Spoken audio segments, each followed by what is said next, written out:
Hi, my name's Phil. I like to talk about politics. So, would you believe it? A third video in the space of a week on a local council, which isn't even in my part of the country. And yet the meltdown at Reform UK controlled Kent County Council is something to behold. At the weekend, video was leaked of Reform Council leader Lyndon Kemcaran abusing her own colleagues. Then, after the leak, she persuaded Farage to back her by suspending 4 councillors that she was having trouble with. And now she's announced that she wants the remaining Reform UK councillors to pledge their support for her in writing. I mean, talk about feeling the pressure. She's in full paranoia mode now. This should be entertaining. But first, for daily news and politics, please click the subscribe button to stay notified. So, it's quite funny actually. In that leaked video, Kemcaran said she wasn't a dictator. I like listening to opposing views. I like this, I like that. Oh, shut up or I'm going to mute you. And she muted several people who said things she didn't like. But now she's insisting that all Reform UK councillors swear allegiance to her in writing. She's gone nuts, hasn't she? I mean, it's like I said at the weekend, I can totally appreciate the pressure she's under, although it is her own fault for being dishonest. Reform UK, across all councils where elections were taking place anyway, were promising to fix your council specifically by cutting waste and reducing council tax bills, help you with the cost of living. And the cost of living is probably the single biggest political issue in the UK right now. So obviously that was going to be a big selling point. We're going to lower your council tax bills. Well, that'll save me money. I'll vote for that. And it's likely to be the single biggest factor in determining votes at the next general election. Only Reform UK lied. Kemcaran, like Reform Council leaders across the country, are having to face up to the fact there isn't actually a load of wasteful spending in local government, and that to even tread water, those council tax bills are going to have to increase, not be reduced.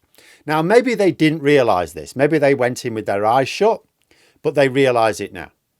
She said in that leaked video, she would consider it a success if she could raise council tax by less than the maximum allowed amount. Yet that would still be a clear election promise broken. So she's under pressure. All of the Reform councillors are under pressure. Councillors are not elected with large numbers of votes usually. Quite often it can come down to literally a handful, and Reform voters have been disillusioned with their purchase since the local elections earlier this year. And it's also true to say that this pressure has manifested itself in infighting in other Reform councils as well. But I don't think I've seen another Reform leader go off the deep end quite like this. I mean, let's just think about it. She's just had 4 Reform councillors suspended for disagreeing with her in a private meeting. The reason given was they were suspended for being suspected of leaking the video. That's bollocks. They don't know who leaked the video. They've been suspended because they were seen as being too challenging for the leader to manage.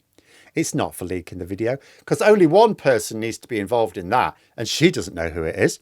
Might not even be one of the 4 suspended. Frankly, if I was minded to leak something sensitive like that, I would not be drawing attention to myself.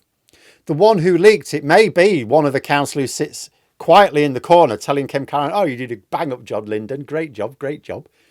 But anyway, from there, she then says that the rest of them have to swear allegiance to her in writing. Now, from a practical point of view, why would you do that? It's about control, isn't it? The letter won't form the basis of a legal contract. Councillors can't have their statutory powers surgically removed by sacrificing them in a letter.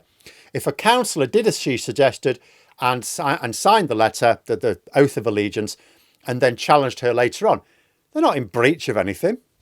The letters cannot possibly strengthen her position. They exist purely to make her feel stronger. The letters are basically going to be sticking plasters for a damaged ego. But some of the councillors may also resent having to sign it, especially if they feel forced to do so. Remember, most Reform councillors are they're like Reform UK supporters in general. They almost certainly genuinely believe in what they're doing. They believe in the project. They believe in free speech.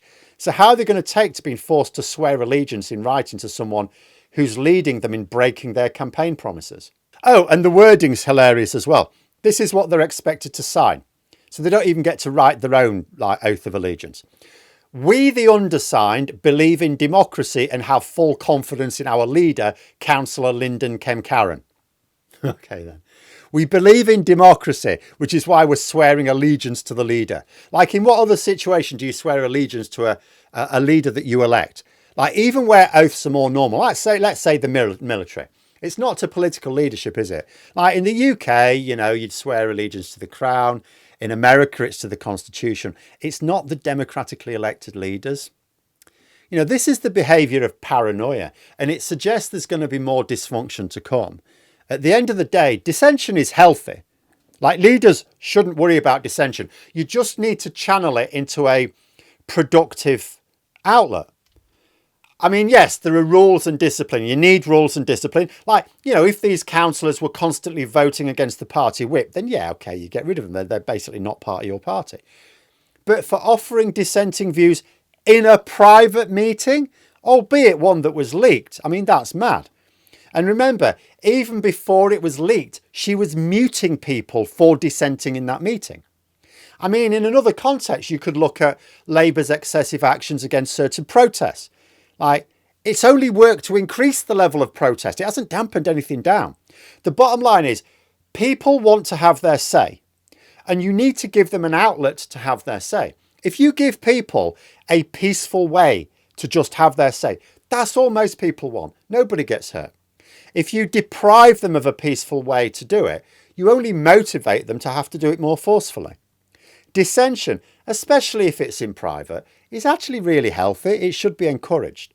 Karen isn't going to make it go away with the iron fist. She's just storing herself up more trouble for later. What she's doing here is she's failing in basic leadership. She doesn't know how to manage people. She doesn't know how to lead. She's facing a difficult process because local government isn't as easy as she was told and her colleagues were told, and she doesn't know how to manage the process. Because remember what the dissension is about. It's about breaking election promises. Well, this isn't something that's just bothering some of those councillors. It's bothering their voters. And she can't bully the voters. So the pressure that's led to both the dissension and her over-the-top reaction is still there. That pressure hasn't gone away. And if this is how she responds to that pressure now, when they haven't actually raised council tax yet, imagine what it's going to be like once the talking is done and she has committed to very specific breaches of her own party's election promises. And this is just Kent.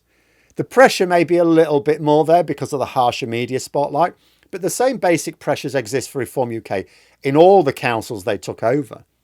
Just imagine the skeletons we're going to see tumbling out the closet over the next year or 2 years, or just all the way up to the next general election. The scandals are shaping up to be pretty impressive if Kent is anything to go by. We've already seen epic numbers of suspensions and resignations from Reform councillors across the country just since May. Reform UK have now lost 7 councillors from Kent alone, and yet Reform is supposed to be the party in the ascendancy. This sort of turnover is more usual for a party in decline, you know, one that's struggling. A party on the path to power doesn't behave like this. Still, it should boost popcorn sales. That'll be good for the economy. But let me know what you think in the comments below. For more content, you could subscribe to the channel or even join for access to streams and behind the scenes updates. Thanks for watching, and until next time, I'll see you later.